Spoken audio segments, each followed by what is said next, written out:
You've probably heard of guillotines and dark dungeons, but there were punishments in the medieval era so cruel, so twisted, that history itself tried to erase them. These weren't just tools of pain. They were instruments of psychological torment designed to break the spirit before the body. In this video, we're uncovering 15 of the most brutal hidden punishments from medieval times. Some were used to punish dissent, others to instill fear. But one thing is certain. Once you learn about them, you'll never look at the past the same way again. The Brazen Bull, when screams became entertainment.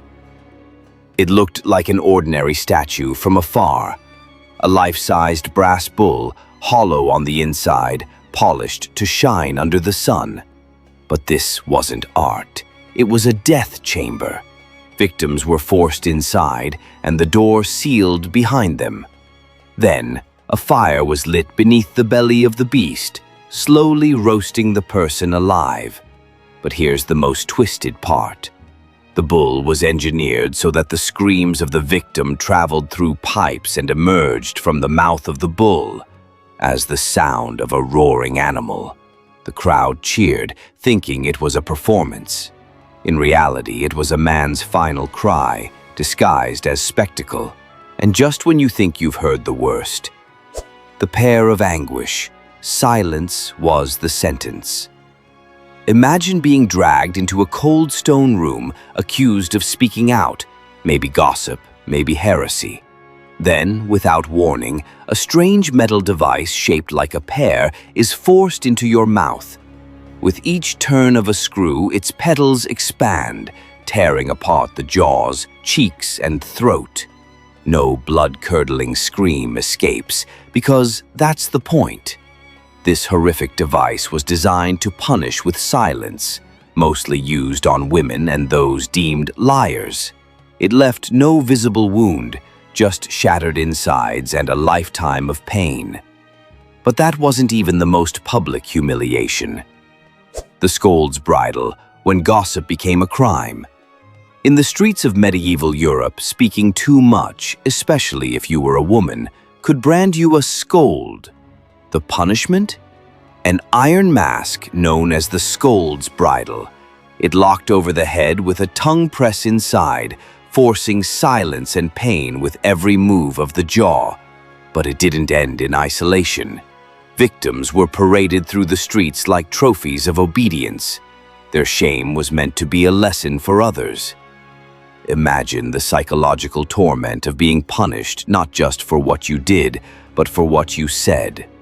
Still, nothing prepared people for what came with fire and iron.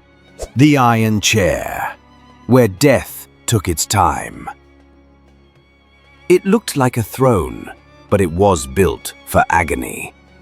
Thousands of razor-sharp spikes lined the seat, backrest, armrests, even the footrest. Victims were strapped in tightly, each movement driving spikes deeper into their flesh. But here's the part that chills the soul. Some versions of this chair were heated from underneath, slowly, deliberately, roasting the body as the spikes pierced skin. It wasn't meant to kill quickly. It was designed to make pain stretch into hours. Some even died from blood loss before the heat reached them. And if this chair sounds horrifying, wait until you meet the wheel. The breaking wheel, when bones were a message. They called it the wheel, but there was no fortune to be found here. The condemned were tied across a massive wooden wheel, limbs spread out like a human star. Then came the hammer, smashing bones one by one. Not enough to kill instantly, but enough to make every second feel like an eternity. The body was then threaded between the spokes and raised high, displayed for days until birds picked the bones clean. It wasn't just a punishment, it was a warning, a billboard of suffering meant for the entire town to see. And yet, this was only the beginning. The rack, stretching the limits of humanity. It started with a simple crank and ended with torn muscles, shattered joints, and dislocated limbs. The rack was deceptively simple, a wooden frame with rollers at both ends. The victim's hands and feet were tied, and with every turn of the handle, their body was stretched beyond its natural limit. You could hear tendons snap and joints crack like dry branches. It wasn't used to kill, it was used to extract secrets.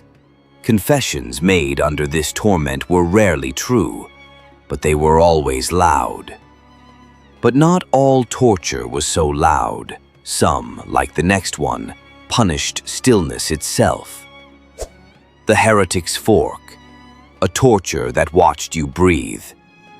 This device didn't need blood to break you, just a tiny metal rod with two sharp prongs on each end, one pressed under your chin, the other against your chest. Bound tightly around the neck, it ensured that even the slightest movement, speaking, swallowing, breathing too deeply, drove the points into your flesh. It didn't take long before pain became constant. Victims would be forced to stand still for hours or even days, unable to rest their heads, unable to scream. It was mental torment in pure form. But when that wasn't enough, they brought out the claws. The Spanish tickler, when flesh became threads. This wasn't a tool, it was a weapon of destruction. The Spanish tickler looked like a metal claw with curved hooks as sharp as razors. Victims were tied down, and the tickler was raked across arms, legs, chest, anywhere soft enough to tear. It didn't just scratch the skin, it ripped chunks of flesh away from the bone. The torment was slow and surgical. If the person survived the first round, infection usually did the rest. But this horror wasn't always hidden behind closed doors. Sometimes humiliation was the punishment. The drunkard's cloak, turning shame into a parade.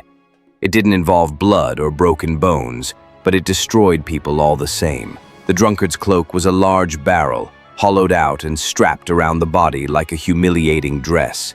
Offenders, often those caught drunk in public, were paraded through the streets, laughed at, mocked and spat on. It was meant to be a lesson, especially for men who were seen as irresponsible or weak. And while the punishment ended eventually, the damage to one's dignity lasted far longer. But for some, the sentence came not with mockery, but with burning steel. Branding at the pillory, a lifetime of scars. The pillory was already cruel, a wooden frame that locked the head and hands in place, exposing the victim to public ridicule. But in some towns, that wasn't enough. While the prisoner stood helpless, a red-hot iron was pressed against the skin, usually on the face, marking them forever. Letters like T for thief or H for heretic were burned into their flesh. Even after release, they were labeled for life, a walking scar of shame. But the worst of medieval justice is still yet to come. Boiling to death. When the cauldron was the coffin, most executions were quick. This one was anything but. In some medieval courts, certain crimes, especially poisoning, were punished with death by boiling. Victims were submerged in large vats of water, oil, or even molten lead. The liquid started cold, but then the fire was lit. Slowly, painfully. Every second turned flesh into blisters, screams into silence. Some victims survived for minutes, others for hours. No quick ending, just an agonizing descent into death, bubble by bubble. But not all punishments left visible wounds. Some were more deceptive and arguably more disturbing. The Iron Maiden, a death embraced in silence. Though some historians argue it may have been exaggerated later, tales of the Iron Maiden still haunt imaginations, and for good reason. It resembled a standing coffin built from cold iron and lined with sharp spikes on the inside. Once the door closed, the spikes pierced the body in a way that avoided major organs, ensuring the victim stayed alive longer. The person would bleed out slowly, completely immobile, locked in darkness and silence. Whether real or myth, The fear it inspired was very real, and fear, after all, was a form of control. Still, for those accused of sorcery, water was their final judge. The Ducking Stool, when innocence wasn't enough. She was accused of witchcraft, but had no trial, just water. The Ducking Stool was a chair mounted on a long wooden beam, usually placed over a river. The accused was strapped in and dunked under water, again and again. If she drowned, she was innocent, but dead. If she survived, she was deemed a witch and punished further. It was a no-win scenario, often targeting women society didn't understand or feared. It wasn't just execution, it was humiliation dressed as justice. And for traitors, humiliation wasn't enough. They wanted a spectacle. Hanged, drawn, and quartered, the ultimate betrayal sentence, reserved for those who dared betray the crown. This punishment was a display of sheer brutality. First, the condemned was hanged, but not until death. Then, while still conscious, they were cut open and disemboweled. The entrails were burned in front of them. Finally, their body was divided into 4 parts and displayed across the kingdom. Heads were placed on spikes above city gates. It was a message carved in blood. Betray the crown and you don't just die. You become a warning. And for those who laid hands on royalty, one final horror awaited. The Crocodile Shears, for the hands that dared. This device wasn't large or elaborate, but it was designed for one purpose: to destroy the hands of anyone who attempted to harm a king. Shaped like a pair of tongs, the crocodile shears were heated until red hot. The accused's hand was placed inside, and then the device was clamped shut. The teeth-like interior would crush the bones, tear the flesh, and often rip the hand off entirely.